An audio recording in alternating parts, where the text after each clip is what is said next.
So we are in our feast days, so you can find that reading in Leviticus 23. So it's mid-September all the way to the end of September. The Feast of Trumpets, the Feast of the Tabernacles. Again, you'll find that reading, Leviticus 23. From generation to generation. And it's a very important sacred month because Joshua HaMashiach was actually born on September 11th, not December 25th. So they're the ones that gave us December 25th. December 25th is the birthday of the sun god. And there he goes, coming out of the flames. And there goes the reptilian, or the head of the serpent. You know that snakes are reptilian. For there will be great signs in the heavens. Asteroid, child, and the great sign. I'm going to play a video from this content creator, and he breaks it down. This is what's happening in the skies in the month of September. And you see by the feet, Jehoshua and Miriam. Miriam is the correct name of Joshua's mother. It wasn't Mary, for Mary means star of the sea. You see the child, United Nations. You see, Israel, 666. It tells you in the reading of Revelation that the dragon couldn't get the child, so he's going to go after her seed, the remnants. And you see above Francis, Red Queen. That's the Virgin Mary, the Red Queen. The Scarlet Woman, the fertility goddess. The Great Babylon, the mother of prostitutes, the one that sits on many waters.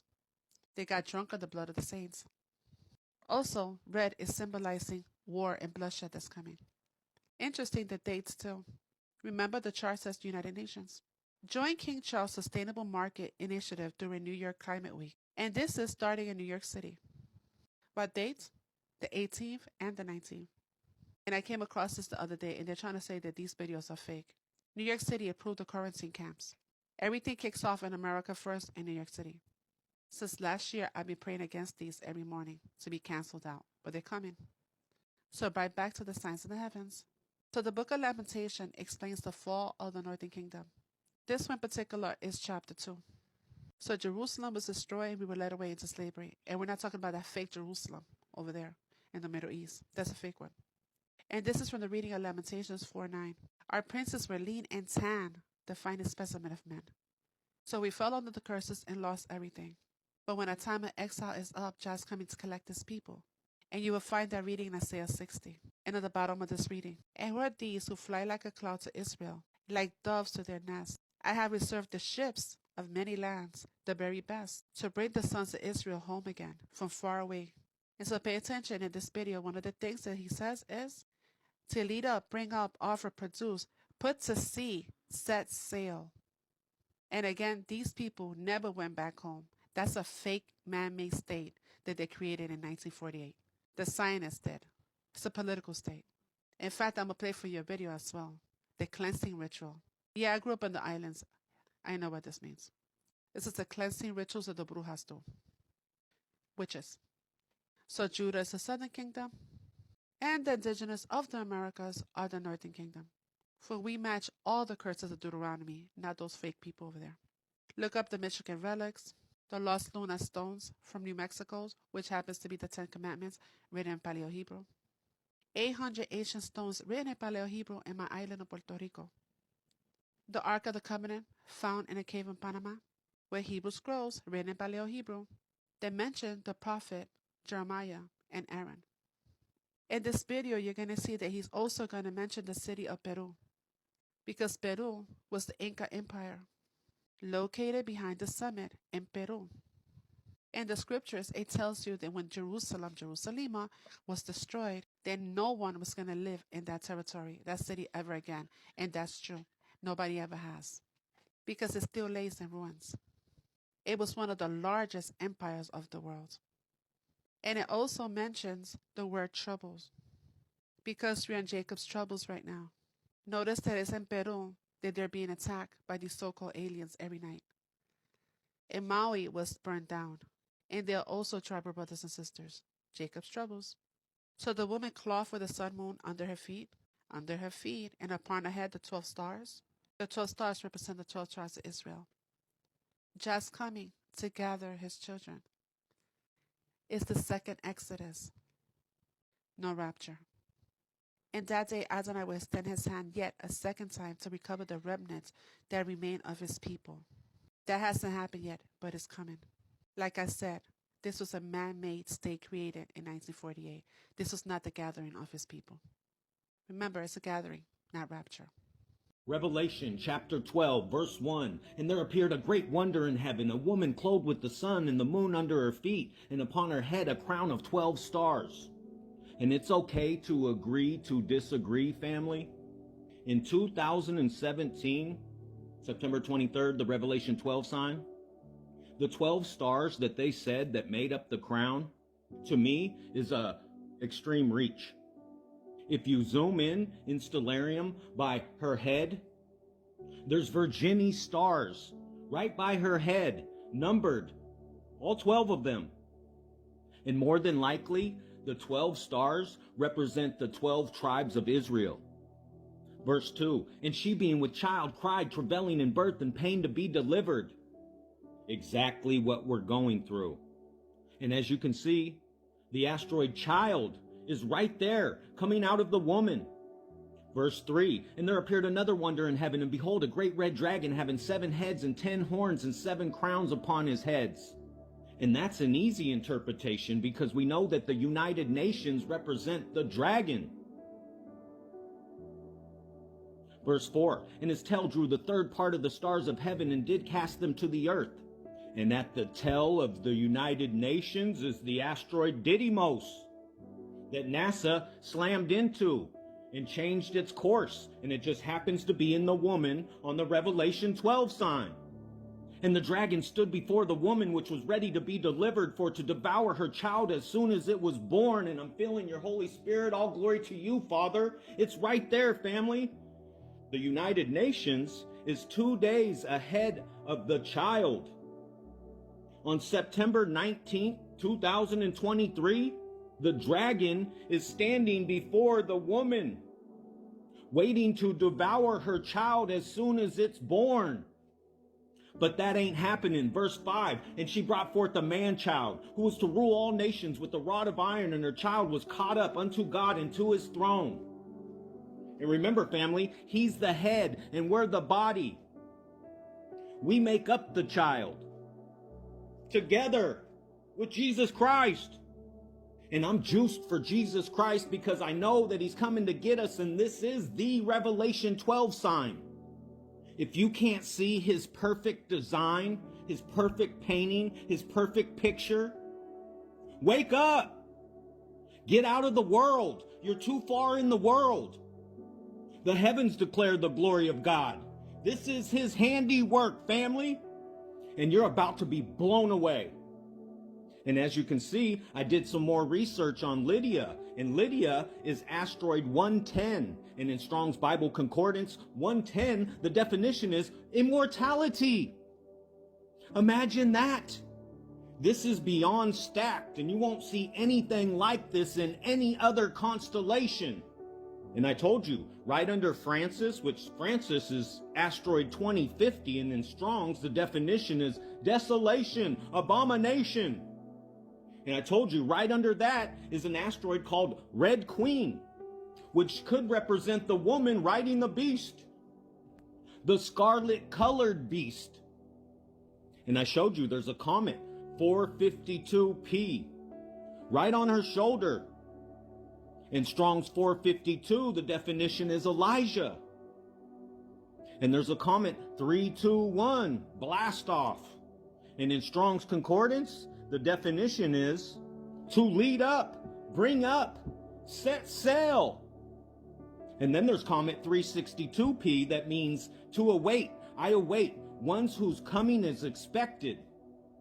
And there's only one occurrence of 362 in the whole Bible, family. There's one occurrence, and it's 1 Thessalonians 1:10. And to wait for a son from heaven, whom he raised from the dead, even Jesus, which delivered us from the wrath to come. Put it together. We're going home. And if everything I've been showing you is not waking you up, maybe this will. Right next to the asteroid 666 is the asteroid Israel. They're almost on top of each other, family. Right next to Mars and Didymos. And all glory to our Father. Thank you, Jesus Christ. I showed you the asteroid child. And the asteroid child is 4580 child.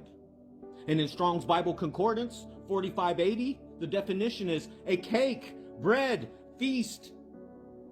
And I showed you United Nations. United Nations. And you already know, United Nations is right there. The dragon. It's asteroid 6000 United Nations. And when you go to Bible Strong's Concordance for 6000, the definition is trouble. And obviously, 6000 stands for the 6th millennium that's coming to an end. And you know Spica represents the wheat. And you know the Father and the Son are one. And there's an asteroid Yeshua, like Yeshua and Yahuwah combined, one, right down by the moon, by her feet, with the asteroid Miriam. And Miriam is known for helping deliver baby Moses from the Nile. And I showed you the comet 130P. 130 in Strong's, the definition is shedding of blood. And this can only be God's odds. This is all Jesus Christ, family. Here we go. As you can see, right above her left eye is the asteroid Hebe. And the name Hebe is an abbreviation. It's a breakdown of Hebrew, Jew. Hebe means Hebrew, family. And it's right above her left eye. Imagine that. And Hebe is also known as asteroid number 6. And in Bible Strong's Concordance, the definition for 6 is Abel, a son of Adam, the righteous son. And right here, by her left armpit, is Arcupa, asteroid 737. And in Bible Strong's Concordance, 737, the definition is now, just now, at this moment. And Arequipa is a place in Peru. And the meanings come from the term Ari, which means summit. And Cupa, which means behind, which means city located behind the summit. Now, if that don't rock you, I don't know what would. Child, United Nations, Pope Francis, the Beast 666. A city located behind the summit. And on the sign of Revelation 12 this year is when the summit takes place, September 18th, 19th. That's when the Revelation 12 sign happens, on September 18th, 19th. And the city behind the summit is where we're headed, the New Jerusalem. And right under what they call Mars, the red planet, is the asteroid 7358 OZ. And when you go to Strong's Concordance for 7358, the definition is womb. And right above Spica, under the United Nations, is an asteroid Harmonia, also known as asteroid 40, Harmonia. And when you go to Strong's Bible Concordance for 40, the definition is sacred, holy, set apart, by or for God. And here's where it gets beyond gigantinormous. Right next to Spica is the asteroid 1080 Orcus. And in Strong's, the definition is to beget, to bring forth, I bring forth, give birth to, family. And in the word studies, it says, to be born. And 1080 Exhaustive Concordance says, born, child, gives birth. This is Jesus Christ speaking to us through his signs clearly. Can you see what Jesus Christ is saying? We've never had a sign this clear, this powerful, this undeniable until now. And here it is. And what Jesus Christ is telling you is the baby is about to be born and we're about to be caught up. So I saved the best for last. Asteroid 3339, Treshnikov. 3339 in Bible Strong's Concordance, the definition is to transform. Metamorpho. I transform, transfigure. Metamorpho comes from the root word in English, metamorphosis. The transfiguration, the transformation. And in the twinkle of an eye, you'll be changed. something. Tell me what y'all think about this. Entertainment purposes only. If you didn't know this, if you go to any synagogue during Yom Kippur, you will see that they will use a chicken, rub it on the head and rub it all over the body to cleanse the body, see this, and right? then they will kill that chicken and throw it at the crossroads after the service. That's precisely what's done in certain Yoruba traditions, but they laugh at us when we do it. It was going to be one and done for me tonight, but I think that it's really important that everybody knows this before tomorrow morning, especially if you live in New York. David versus Goliath in New York. There's a battle going on for our freedoms this week, and very few Americans are even aware of what is at stake. New York attorney Bobby Ann Cox single-handedly goes up against the state of New York this week after the state appealed a New York State Supreme Court ruling that a so-called quarantine camp regulation issued by Governor Kathy Hochul was unconstitutional. The order concerns quarantine of citizens by the state government. Like other states, New York already has in place laws regarding quarantine of citizenry, laws duly passed by elected state representatives. Those laws were crafted by legislators whose job it is to do this work and passed by a majority vote in both Assembly and Senate, signed by the government. The law not only provides for protecting the public by use of quarantine, but also includes protections for individual rights. There are problems with the governor's current actions. The executive branch does not have the power to make laws under the Constitution. That is reserved to the legislature. With one state executive branch taking power not given to them constitutionally creates a precedent that could be used similarly for other issues to violate the rights of citizens on a host of other issues, not only in New York, but in all other states as well. So, what is in this regulation, you ask? This governor's regulation puts the power at the highest levels of the state government, centrally controlled. We love it. The governor's regulation not only circumvents the legislature's power and responsibility to enact appropriate laws for the citizenry, but it also takes that power beyond the local level where it can most appropriately be considered and completely fails to protect the rights of the individuals against misuse or misapplication by the state officials. In this regulation, there is no requirement for the state government to prove the targeted individual is infected, has been exposed to an infectious disease, or poses an actual risk to his or her fellow citizens. The application of the regulation is broad, not just limited to COVID cases. There is no limit regarding the age or medical condition of the individual. It could be imposed on a child or a very elderly person, and there is nothing specified as to the duration of the quarantine or how that duration would be determined. Most concerning, there is no mechanism provided for the individual to be released.